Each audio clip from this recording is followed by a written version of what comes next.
Delhi border से किसान मोर्चे का 1 साल पूरा हो गया। पंजाब हरियाणा भर तो किसान दिल्ली बॉर्डर से पहुंच रहे हैं। कई दिनों तो किसानों के काफिले दिल्ली बॉर्डर से पहुंच रहे हैं। अज वड्डे इकट्ठ के जरिए शक्ति प्रदर्शन किया जा रहा है। 29 नवंबर को संसद कूच की तैयारी। खेती कानूनों की वापसी तय होने के बावजूद भी किसानों का अंदोलन जारी है। प्रधानमंत्री ने 19 तरीक को कानून वापसी का ऐलान किया, जिस तो बाद केंद्रीय कैबिनेट ने रिपील बिल को मंजूरी दे दी सी ते हुण संसद इजलास में संवैधानिक प्रक्रिया पूरी करने की तैयारी है। किसान खेती कानून वापसी तो इलावा बाकी मंगां ते भी अड़े हुए हैं, जिन्होंने लैके अंदोलन जारी रखा जा रहा है। किसान एमएसपी ते कानूनी गारंटी मंग रहे हैं। मोर्चे के दौरान मारे गए किसानों के परिवारों के लिए मुआवजे समेत होर भी मंगां ने।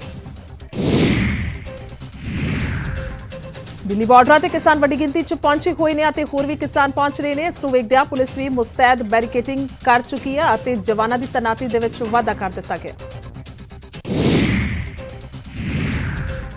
अंदोलन का 1 साल पूरा होने ते किसान वड्डी गिनती च दिल्ली रवाना हो रहे हैं। हरियाणा के जींद तो भी किसान बसां दे राही वड्डी गिनती च अंदोलन च पहुंच रहे हैं। कुरुक्षेत्र तो भी किसानों का एक जत्था टिकरी बॉर्डर के लिए रवाना होया। किसानों ने कहा कि एमएसपी की गारंटी मिलन ते ही घर वापसी होगी।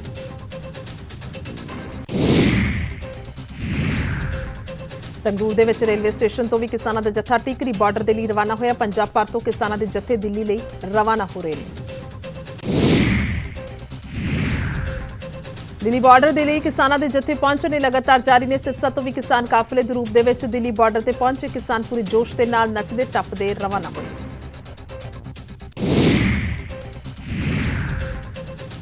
अंबाला पहुंचे किसान आगू गुरनाम चड़ूनी ने कहा कि एमएसपी की गारंटी ते होर मंगां मन्ने जाण तक किसानी संघर्ष जारी रहेगा। उन्होंने कहा कि वह पंजाब दे विच मिशन पंजाब भी चला रहे हैं।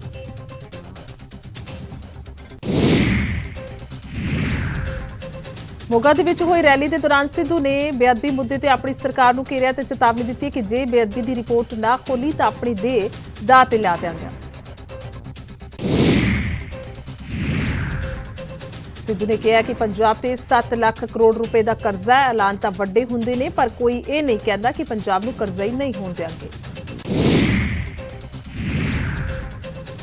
रायकोट तो आम आदमी पार्टी के विधायक जगतार सिंह जग्गा कांग्रेस दे विच शामिल हो गए। मोगा दे विच मुख मंत्री चन्नी ते नवजोत सिद्धू ने उन्हां दा पार्टी दे विच स्वागत किया। पटियाला नगर निगम के दफ्तर दे विच हंगामा भरिया दिन रहा, जिथे मेयर संजीव बिट्टू नूं बनाए रखण बारे वोटिंग हुई है ते उन्हां दे समर्थन दे विच 25 जबकि विरोध दे विच 36 वोटां पईआं। मेयर नूं लैके कैप्टन ते कांग्रेस ने आपो अपना दावा पेश किया। कैप्टन ने कहा कि कांग्रेस का बेभरोसगी मता फेल हो गया, जबकि कांग्रेस ने कहा कि कैप्टन समर्थित मेयर अपना भरोसा गवा चुके हैं। कैबिनेट मंत्री ब्रह्म महिंद्रा ने कहा कि संजीव बिट्टू नूं सस्पेंड कर दिता गया। पटियाला दे विच हुई सियासी जंग नूं लैके मुख मंत्री चन्नी ने कहा कि इस मामले में सरकार का कोई दखल नहीं है, कौंसलरां दा आपसी मुद्दा है।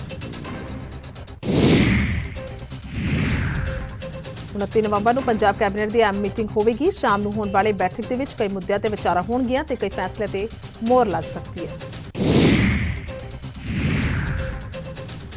ट्रांसपोर्ट मंत्री राजा वड़िंग ने बठिंडा बस स्टैंड की चैकिंग की ते निजी बसां नूं रोक के कागज चैक किए ते कई बसां नूं इंपाउंड भी किया। सुखबीर सिंह बादल ने दसूहा च चोण रैली की ते इस दौरान उन्होंने अपने भाईवाल बसपा के उम्मीदवार के हक दे विच प्रचार किया। आम आदमी पार्टी ने तरनतारन की पट्टी दे विच चोण रैली की, जिस दे विच आप पंजाब प्रधान भगवंत मान ने शिरकत की ते कहा कि 2022 दे विच पंजाब च वड्डा इंकलाब आवेगा।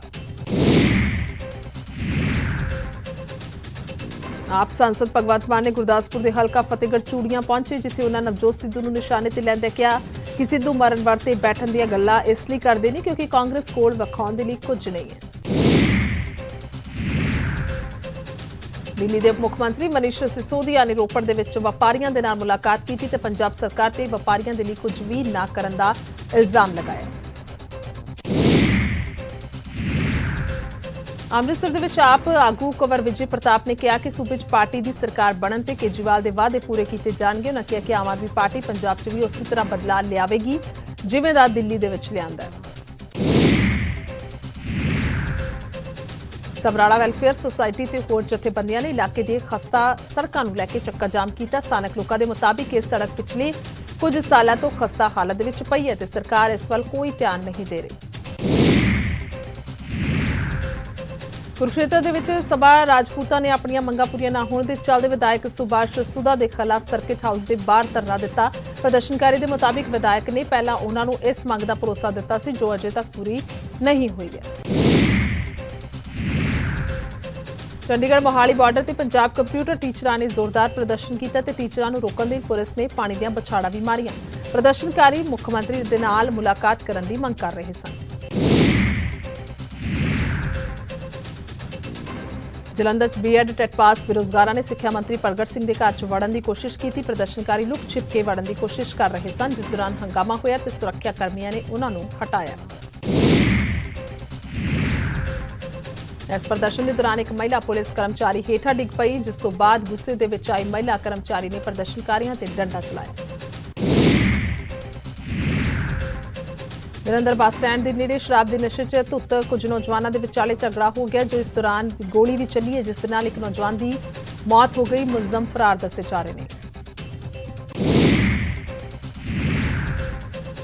ਕਪੂਰਥਲਾ ਪੁਲਿਸ ਨੇ ਸੇਬ ਦੇ ਡੱਬਿਆਂ ਦੇ ਵਿੱਚ ਲੁਕਾਈ 170 ਕਿਲੋ ਭੁੱਕੀ ਸਮੇਤ ਇੱਕ ਟਰੱਕ ਤੇ 2 ਮੁਲਜ਼ਮਾਂ ਨੂੰ ਕਾਬੂ ਕੀਤਾ ਹੈ।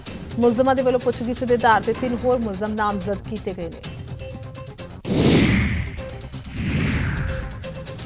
ਨਵਾਂਸ਼ਹਿਰ 'ਚ ਪਿੰਡ ਮਜਾਰਾ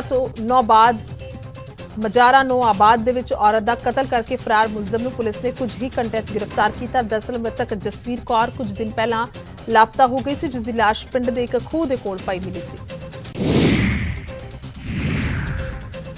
ਫਾਜ਼ਿਲਕਾ ਦੇ ਸਰਕਾਰੀ ਕਾਲਜ ਦੇ ਨੇੜੇ ਲੱਕੜੀ ਦੇ ਪੱਠੇ ਤੇ ਅਚਾਨਕ ਅੱਗ ਲੱਗ ਗਈ। ਇਸ ਦੌਰਾਨ 1 ਕੁਇੰਟਲ ਦੇ ਕਰੀਬ ਲੱਕੜ ਸੜ ਕੇ ਸੁਆਹ ਹੋਈ ਹੈ। ਫਿਲਹਾਲ ਫਾਇਰ ਬ੍ਰਿਗੇਡ ਨੇ ਮੌਕੇ ਤੇ ਪਹੁੰਚ ਕੇ ਅੱਗ ਤੇ ਕਾਬੂ ਪਾਇਆ।